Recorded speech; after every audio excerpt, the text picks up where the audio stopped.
Bonjour, bonsoir chez vous. Nous ne savons pas quelle heure il fait chez vous. De toute façon, nous sommes là. Et toutes les heures sont de bonnes heures pour écouter des messages comme ceux que vous êtes en train d'écouter ou celui que vous êtes en train d'écouter actuellement. Nous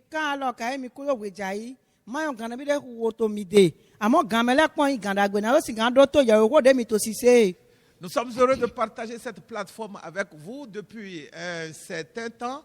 Eh bien, nous sommes là et le pasteur Paul avec son interprète Chantal et nous allons passer juste quelques minutes avec vous et merci de nous écouter avec une attention soutenue. Et nous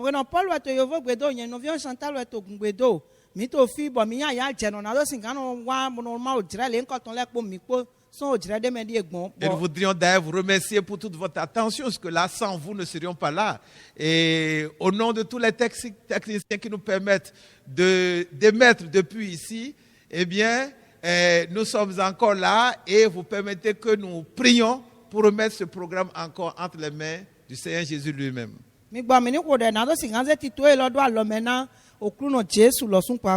Père, nous bénissons ton nom. Nous sommes encore là. Et nos auditeurs sont encore là. Merci donc pour ce rendez-vous que tu as tenu. Nous prions que ton Esprit Saint nous dirige. Nous ne te voyons pas, mais toi tu nous vois. Tu lis notre cœur. Nous voudrions parler de ta part. Rien d'autre en nous. Nous prions que ta grâce nous accompagne. Nous ne connaissons pas tous ceux-là qui écouteront ce message à quelque moment que ce soit de leur vie. Tu connais leurs problèmes. Tu connais leurs aspirations. Nous prions à l'instant même que tu te serves de notre langue pour parler à chacun d'eux par ton mystère à n'importe quel moment où quelqu'un écoutera ce message, qu'il reçoive la délivrance, qu'il reçoive le salut, qu'il reçoive la bénédiction, la guérison, la solution à n'importe quel problème. Rends ce message très simple. Touche les cœurs. Merci de nous exaucer. Gloire à toi, notre Dieu, notre Père. Au nom de Jésus-Christ, ton Fils, nous avons prié. Amen. Eh bien voilà, nous allons entrer directement dans ce message. Et si vous avez l'habitude de nous suivre, nous étions dans une série de messages depuis un certain temps. On aurait pu l'appeler un peu comme un séminaire. Et nous étions en train de parler dans les messages antérieurs de Jésus comme étant la solution complète de Dieu. Essayez de retrouver ces messages antérieurs, ça doit faire au moins une bonne dizaine maintenant, même plus. Écoutez, réécoutez. Nous croyons qu'un seul message devait être écouté 100 fois.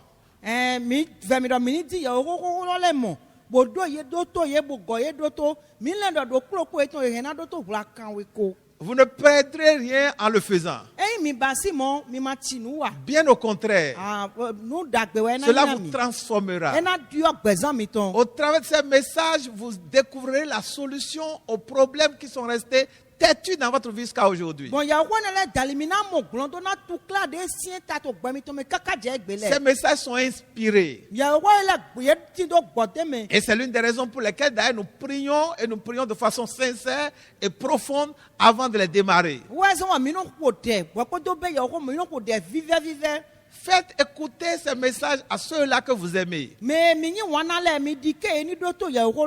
Et priez pour eux. Ce sont des messages solutions. Alors ne les gaspillez pas, ne les ratez pas. Donc dans cette série où nous parlons de ce que Jésus est la solution complète de Dieu, nous étions en train de voir dans le message, juste le message précédent, comment appliquer cette solution qu'est Jésus.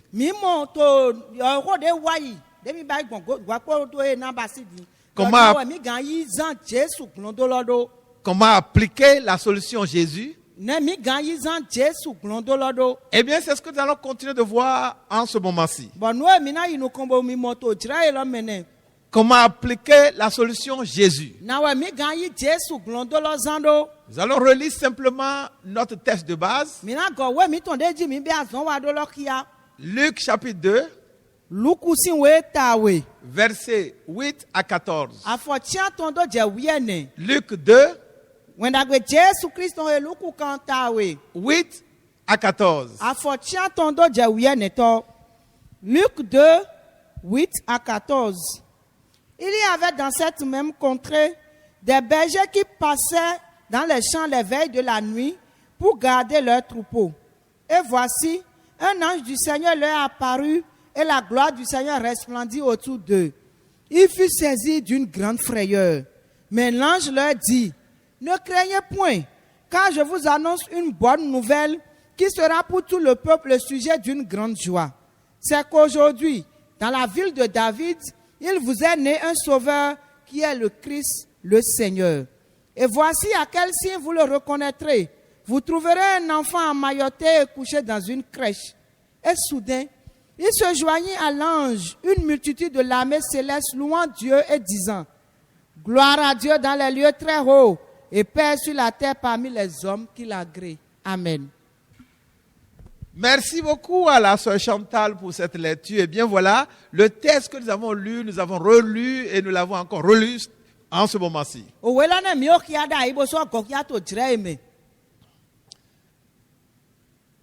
Dieu a voulu donner l'information de la solution qu'il a envoyée sur la terre, à savoir Jésus-Christ.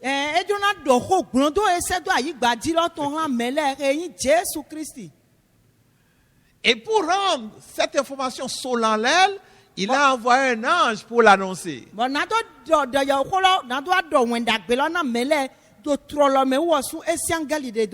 C'est ce que nous avons vu dans ce passage. Un ange est descendu pour annoncer qu'un enfant était né, à savoir Jésus. Et à la suite de cette annonce, il y a eu également toute une multitude d'anges qui étaient descendus. Nous l'avons tellement montré dans les messages antérieurs.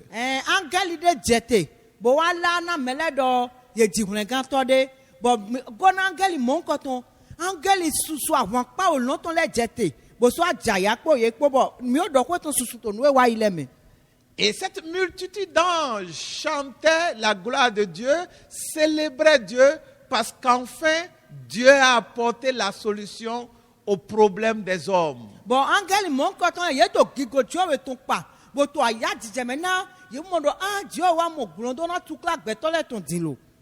N'oubliez jamais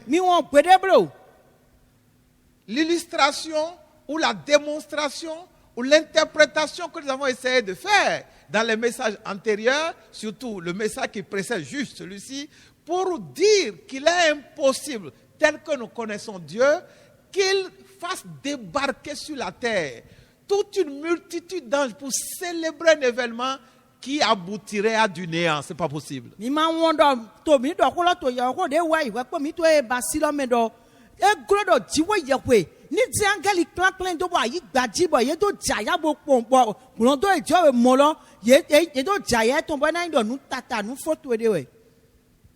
C'est un peu comme des gens qui étaient en esclavage et puis une décision est prise par l'autorité de tutelle pour annoncer leur libération et leur libération permanente et définitive.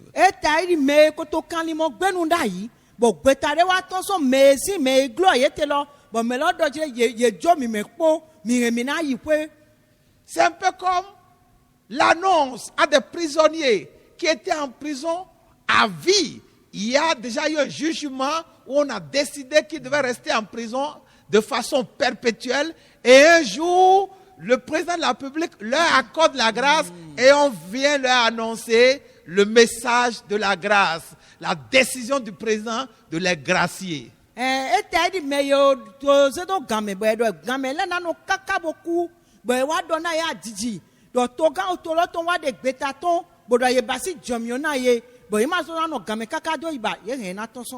Mais ça doit être la joie.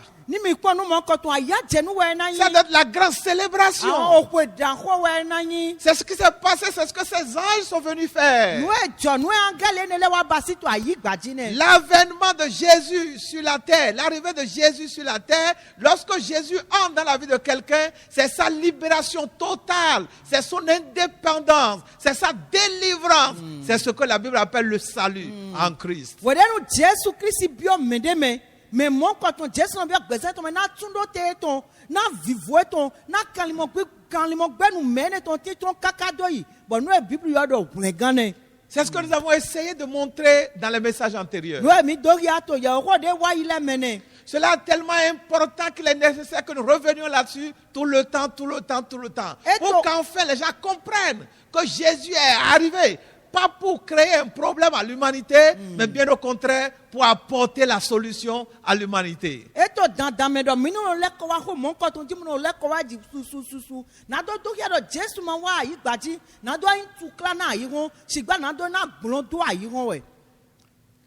Et nous avons montré que pour expérimenter, pour vivre cette solution que Dieu a apportée, il faut d'abord croire en ce que Dieu a dit par rapport à cet enfant. C'est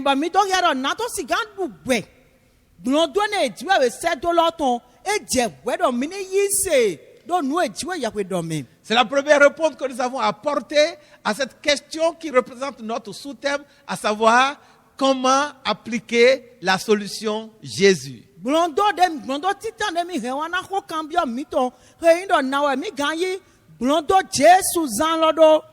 À savoir la foi.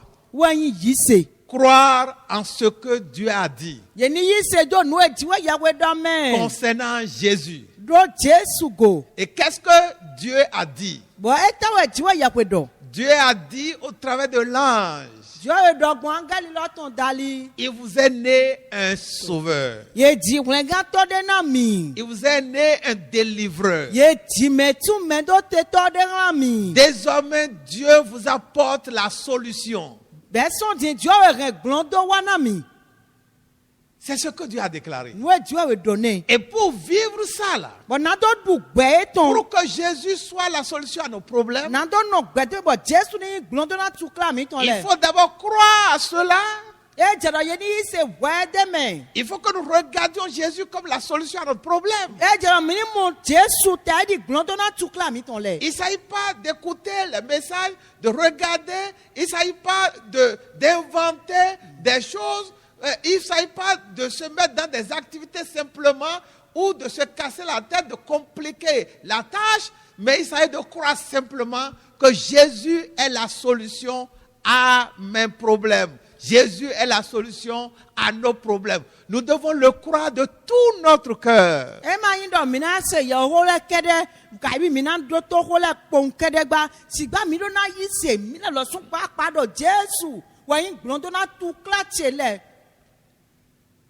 La deuxième chose dont nous voudrons parler en ce moment,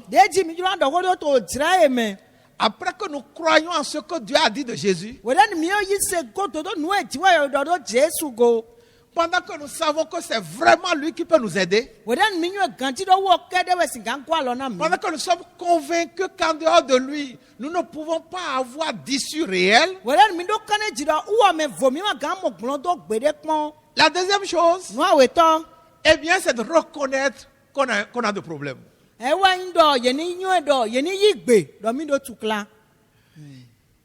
On aurait pu mettre ce deuxième point en premier point. Mais le message relatif à la foi est tellement important qu'il est nécessaire de le mettre au premier point. Et nous nous rappelons ce fameux texte de Hébreux 11, verset 10, qui dit, sans la foi, il est impossible de lui être agréable. C'est la raison pour laquelle la foi devait venir en premier lieu.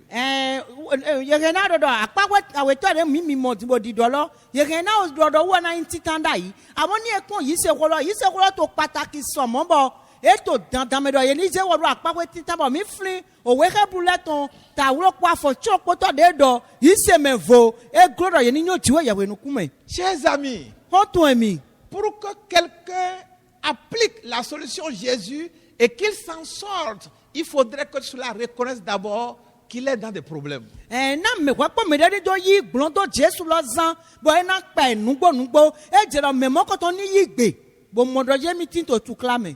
y a des gens qui ne croient pas qu'ils ont des problèmes. Il y a des gens qui croient tellement en eux-mêmes qu'ils estiment qu'ils n'ont besoin de personne.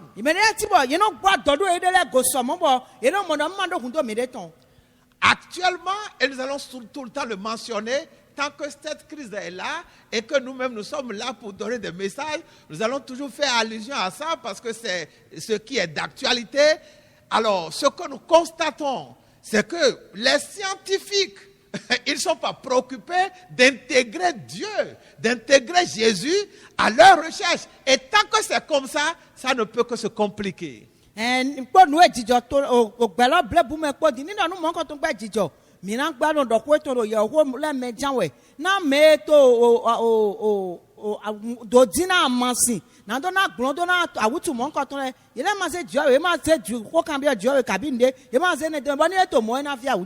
croit pas avoir besoin de Dieu. Il ne croit pas avoir besoin de Jésus.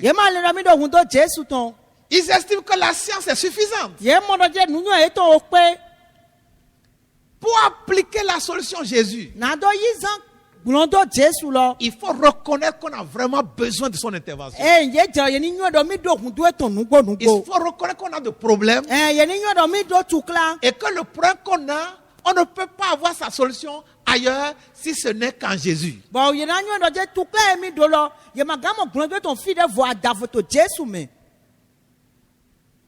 On nous a raconté une petite histoire. Un enfant de pasteur. Il était un fils de pasteur. On lui a demandé un jour, est-ce qu'il croit en Dieu? Il dit, mais il va croire en Dieu. Pourquoi? Vous entendez? Il est fils de pasteur. Il estime qu'il n'a pas besoin de Dieu. Et il l'explique. Et quelle est son explication? Il dit, mais qui ne manque de rien. Il a tout. Il ne manque de rien. Je crois que son papa a de l'argent. Il a des moyens. Et il dit que quand il est malade, il va à l'hôpital. Les médecins le traitent. On le soigne. Il est guéri. Il rentre à la maison. Il a besoin de Dieu. Pourquoi?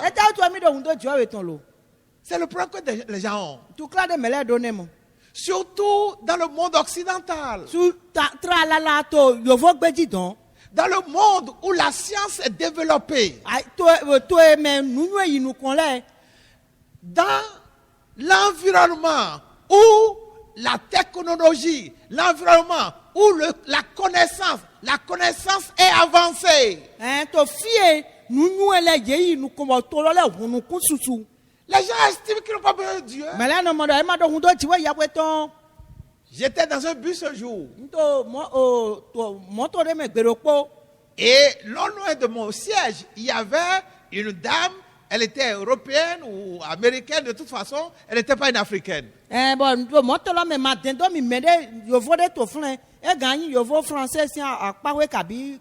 généralement, je distribue, comme beaucoup de nos frères et sœurs, de petits papiers, de petits traités chrétiens que nous rédigeons nous-mêmes pour apporter le message à ceux-là qui n'ont pas Christ.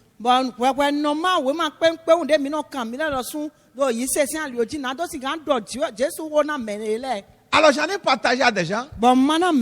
Et ceux-là étaient pour la plupart des Africains. Ils ont pris gentiment et je crois que certains m'en ont remercié. Mais cette dame-là, dès que je lui ai tendu, elle a rejeté violemment. Elle m'a regardé avec un grand dédain. Oh,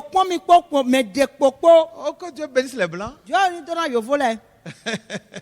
Mais je crois qu'il y a un problème. Cette dame était autosuffisante. Elle estime qu'elle n'a pas besoin de ça. Alors, tant que quelqu'un est autosuffisant, tant que quelqu'un ne fait que compter sur lui-même, il estime qu'il n'a pas besoin de Dieu, il mourra comme une mouche. Et c'est malheureusement ce qui se passe actuellement avec la crise du coronavirus. Les gens meurent comme des mouches.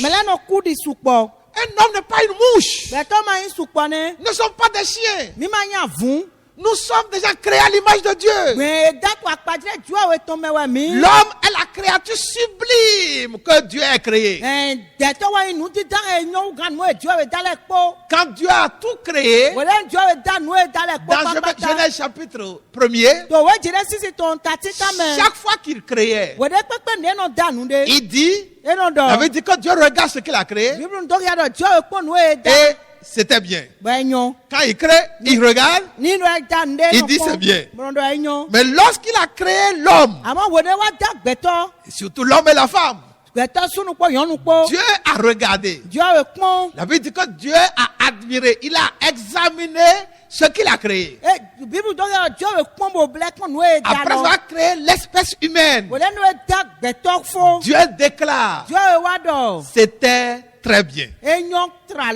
Nous ne sommes pas des mouches. Nous ne pouvons pas mourir comme des mouches. Nous ne pouvons pas mourir comme des bêtes. Et c'est malheureusement ce qui se passe actuellement. Cette maladie provoquée par le virus coronavirus est en train de détruire, de ravager, de tuer les hommes, tout comme si les hommes étaient des bêtes. Et pourquoi ça se passe comme ça? Parce que les hommes ont rejeté Dieu. Ne rejetez pas Dieu. Même si nous ne paraissons pas être des gens importants, ne sommes pas en Occident, ne sommes pas en train de prêcher dans un environnement luxueux et très grand et monstrueux, croyez à ce message.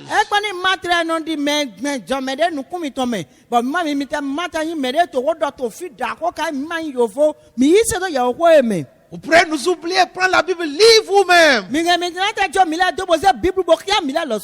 Dieu est réel. Il a créé les hommes à sa propre image. Le diable a envoyé des problèmes. Dieu a envoyé la solution. Au travers de Jésus. Jésus est la solution complète que Dieu a envoyée à l'humanité. Et pour appliquer cette solution, pour que l'homme soit heureux, pour que le monde soit heureux, pour que ça vous marche, pour que ça nous marche, il faut croire ce que Dieu a dit. À savoir que c'est Jésus le Sauveur. Et il faut reconnaître que nous avons besoin de lui. Que nous avons des problèmes. Il faut reconnaître que nous avons des problèmes. La femme qui est dans le foyer et qui ne s'en sort pas doit reconnaître qu'elle a des problèmes. L'homme qui est dans le foyer et qui est en train de souffrir doit reconnaître qu'il y a des problèmes.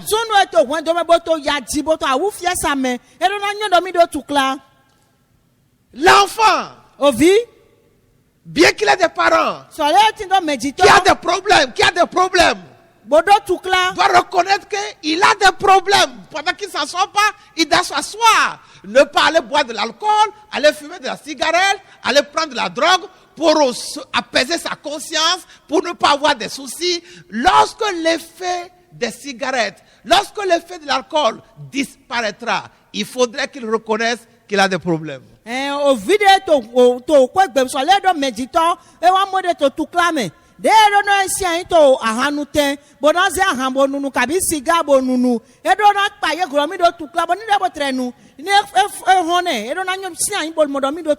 Et ce message que nous donnons est en train de nous dire Jésus est la solution à ces problèmes. Dans Matthieu chapitre 15. Dans Matthieu chapitre 15. Verset 21 à 28. Matthieu 15, 21 à 28. N'allons pas le lire. Nous croyons qu'on s'est déjà servi de ce texte-là pour parler, et vous avez ce message ou ce message, nous le croyons vraiment. L'histoire de la femme cananéenne.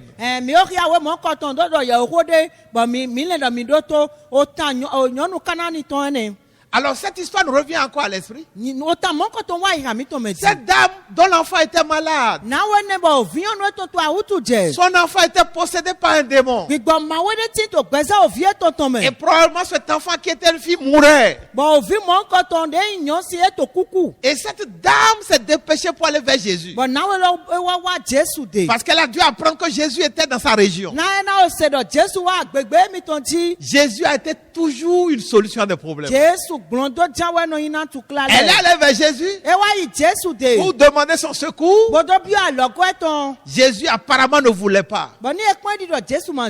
Jésus résistait à l'appel de la dame. Au point où Jésus a appelé, il a qualifié la dame de chienne. Parce que Jésus lui a dit, Madame, il n'est pas bien de donner le pain des enfants, de jeter le pain des enfants aux petits chiens. Ça, c'est dans Matthieu chapitre 15, après verset 21.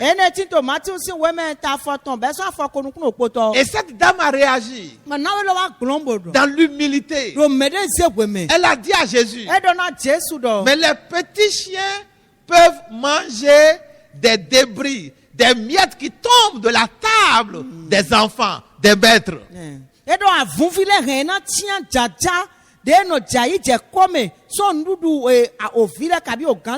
La réaction de cette dame me touche toujours. Elle a été humble. Elle a reconnu son état. En principe, ou apparemment, elle n'est pas une chienne. Elle n'est pas une chienne, elle est une personne humaine. Mais c'était pour dire qu'elle était une païenne. Ça veut dire qu'elle n'était pas juive. Mais cette dame, elle a accepté son état. Elle a reconnu son état. Reconnaissons notre état lorsque nous venons devant Dieu. Les Africains doivent reconnaître leur état. À l'heure actuelle, il y a beaucoup de débats, il y a beaucoup de discussions par rapport à notre couleur, par rapport à notre race noire. Mais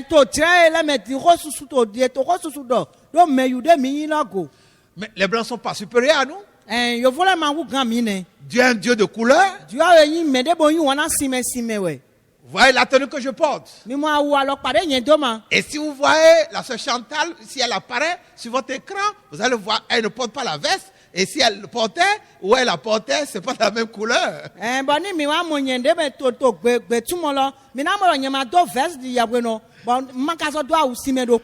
Nous avons ici des techniciens qui sont devant nous. Ils se sont habillés différemment, en différentes couleurs. Regardez les fleurs. Les fleurs sont de différentes couleurs. Regardez la couleur de la mer. La mer a une couleur différente de celle de l'eau douce. Nous sommes ici dans une salle. Cette salle a des couleurs de peinture différentes qui donnent la beauté à cette salle. Regardez cette décoration. Si elle était d'une seule couleur, ça vous aurait ennuyé. Dieu est un Dieu de beauté. Dieu est un Dieu de couleur. Il a donné couleur blanche, couleur noire, jaune, rouge, ainsi de suite. Pour rendre notre monde multicolore et beau. Alors ce n'est pas pour autant dire qu'une race est supérieure à l'autre. Dieu a créé l'homme. Grand H. Il a créé la femme. Grand F. L'espèce humaine à sa propre image. À sa propre image. Les blancs étaient créés à l'image de Dieu. Les noirs ont été créés à l'image de Dieu. Les jaunes ont été créés à l'image de Dieu. Les rouges ont été créés à l'image de Dieu. Et si vous avez une autre couleur, quels que soient les attributs que quelqu'un peut vous donner, reconnaissez, sachez que Dieu vous a créé à sa propre image, lui Dieu. Reconnaissez votre dignité en vous-même. N'attendez pas que quelqu'un vous donne un attribut. Nous sommes fiers d'être noirs. Ils ne sont pas moins intelligents que les blancs. Mais pas du tout alors. Mais pas du tout. Pas du tout. Nous croyons à la Bible. Et la Bible déclare que Dieu a créé l'homme grand H à l'image de Dieu. Tous les hommes. Mais alors, nous qui sommes Africains noirs, nous devons reconnaître quand même que nous avons quelques problèmes qui représentent des dossiers que nous devons traiter nous-mêmes. Nous devons le reconnaître. Les blancs également doivent reconnaître qu'ils ont quelques problèmes qui représentent des dossiers qu'ils doivent traiter eux-mêmes. Et lorsqu'on nous regarde, quand Dieu nous regarde, que ce soit les blancs ou les noirs, le problème commun que nous avons, qui n'a pas de couleur, c'est le péché. Que ce soit les blancs, que ce soit les noirs, nous avons tous un problème. Le péché. La dame dont nous avons parlé dans ce passage de Matthieu 15. Quand Jésus la qualifia de chienne, c'était pour dire, madame, tu es une pécheresse. La dame a reconnu ça. Parce que pour les juifs, ceux-là qui ne sont pas juifs, ils sont des pécheurs. Ils sont des incirconcis. Ils sont des impurs. Et cette dame-là, elle n'a pas rejeté cette qualification. Elle n'a pas nié cette qualification. Ne niez pas votre état de pécheur devant Dieu. Ce n'est pas une injure, c'est juste une vérité.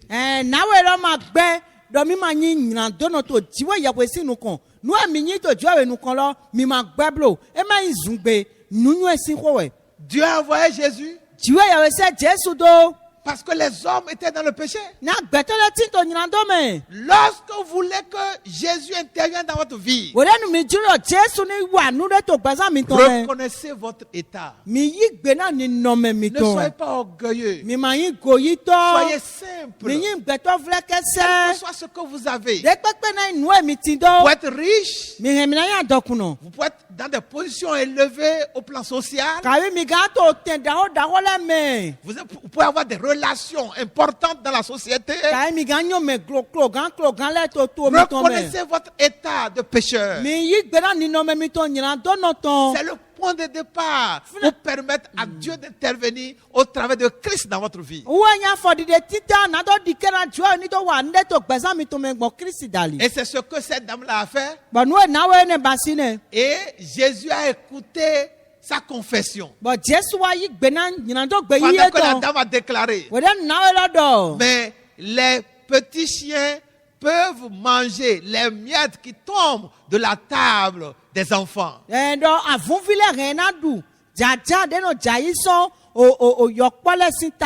qu'elle n'est pas une bête?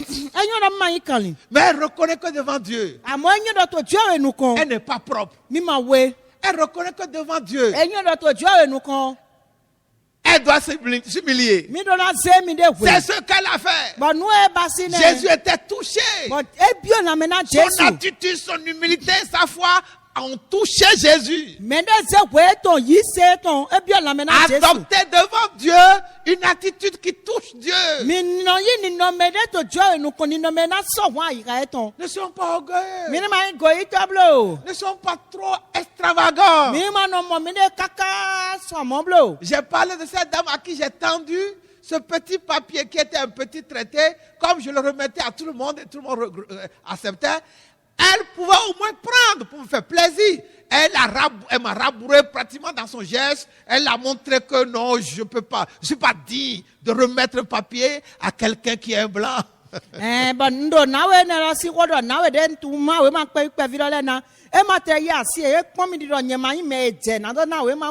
Qu'est-ce que je peux lui apporter?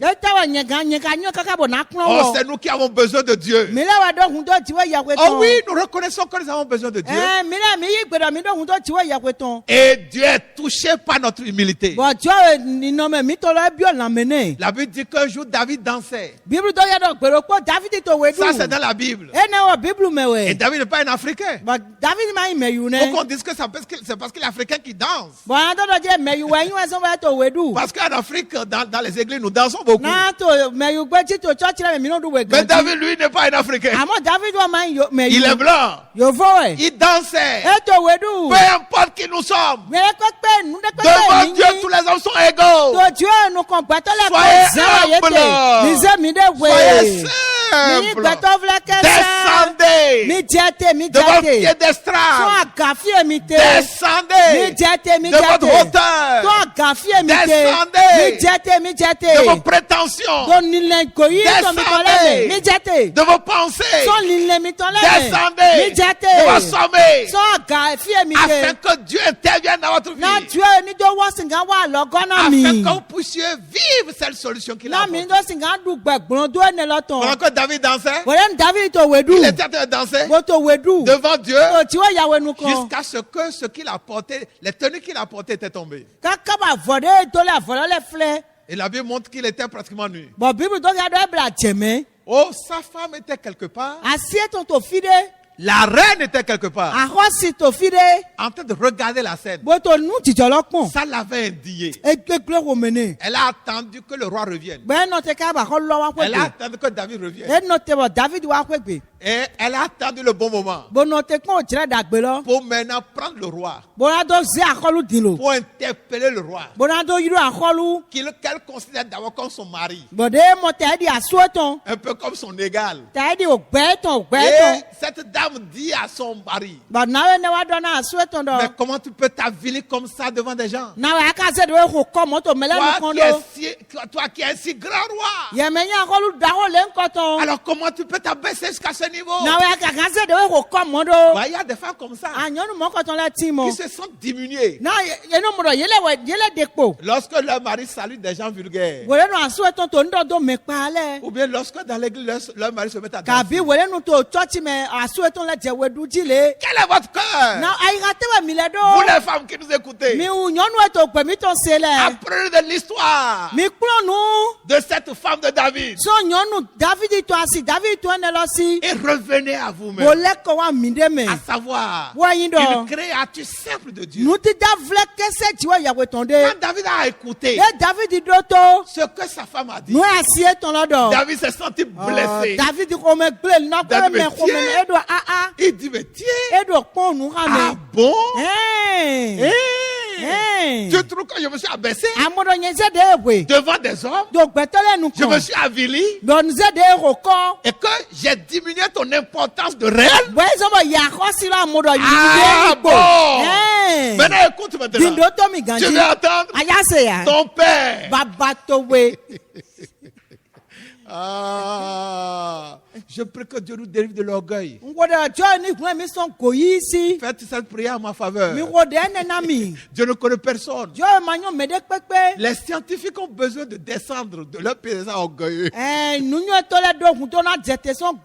permettre à Dieu de leur révéler le secret par rapport à coronavirus. Et l'autre monde serait délivré. Il y a longtemps, le monde serait délivré.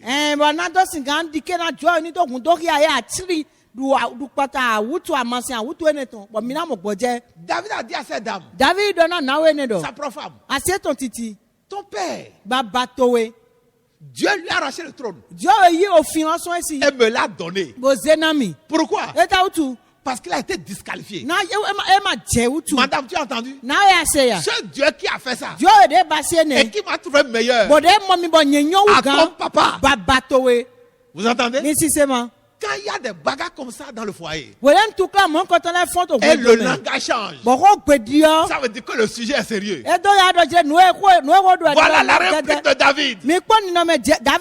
Il a mis sa femme à sa place. Il a mis Dieu à sa place. Et l'histoire s'est arrêtée là. Et la Bible montre que cette dame-là, elle est restée sans enfant jusqu'à la fin de sa vie. Aucun d'entre nous ne restera jamais sans enfant au nom de Jésus. Qu'est-ce qui s'est passé? Elle n'a pas glorifié Dieu. Elle a pensé qu'elle est plus importante que Dieu lui-même. Elle n'a pas reconnu son état d'espèce humaine, mais simplement humaine. Reconnaissons notre état devant Dieu. N'exagérons rien. Nous sommes créés à l'image de Dieu. Mais nous demeurons hommes et femmes. Pour que nous appliquions Jésus, solution de Dieu, reconnaissons que nous avons des problèmes. Reconnaissons notre état. Lorsqu'on vivait quelque chose là où vous êtes,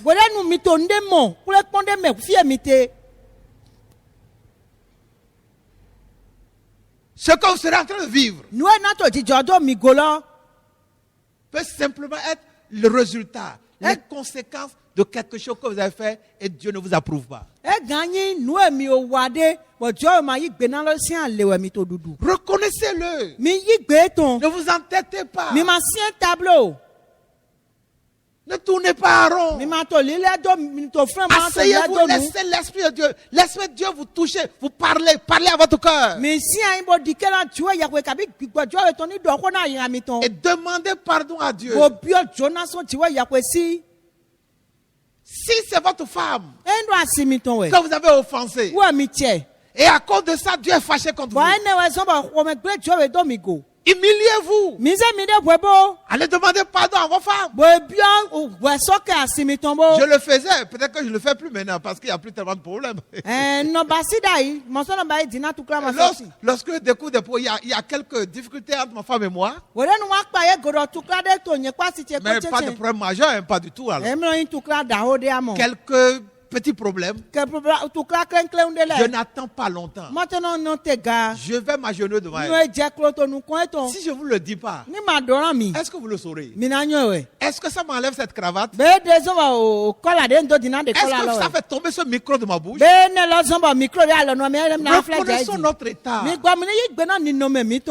Il y a de petites choses inutiles qui divisent les foyers, qui cassent les foyers. Parce que simplement les conjoints ne veulent pas reconnaître ce qu'ils ont fait de mal. Et nous qui sommes serviteurs de Dieu, parfois, il nous est difficile de reconnaître notre état devant Dieu pour que Dieu nous aide. Ma prière, à l'instant même où nous sommes en train d'émettre depuis cette plateforme, c'est que l'Esprit de Dieu nous aide. Afin que nous reconnaissions notre état devant Dieu. Afin que Jésus intervienne dans notre vie. Là où vous êtes en train d'écouter ce message, à quelques moments où vous l'écoutez, si vous n'avez pas encore Jésus dans votre vie, et que vous allez seulement à l'église, ou vous n'allez même pas du tout à l'église, reconnaissez que vous êtes dans des problèmes. Ne continuez plus de vous moquer de Dieu. Soyez humble dans votre cœur. Après que vous avez entendu ce message, alors dites avec nous: oh Dieu, aie pitié de moi. En ce moment où j'ai écouté ce message, je suis touché. Ce message m'a touché. Viens à mon secours. Je reconnais mon état. Je suis un pécheur. Et vous pouvez mentionner un péché quelconque dont vous vous souvenez. Vous n'avez pas forcément besoin d'aller le dire devant un pasteur. Soyez sincères devant Dieu.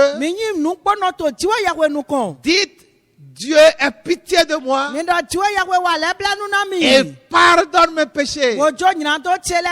Pardonne mes péchés. Seigneur Jésus, je te fais appel à l'instant même. Viens dans ma vie. Viens dans ma vie. Efface mes péchés par ton sang. Écris mon nom dans ton livre et aide-moi à te suivre jusqu'à ce que tu reviennes. Merci de m'exaucer. Gloire à toi, mon Dieu, mon Père. Au nom de Jésus, nous avons prié. Amen. Félicitations. Que Dieu vous bénisse. Nous vous encourageons à réécouter ces messages et à les partager avec votre entourage. Priez également pour nous-mêmes. Le pasteur Paul et la sœur Chantal vous remercient pour votre attention. Que Dieu vous bénisse. À la prochaine.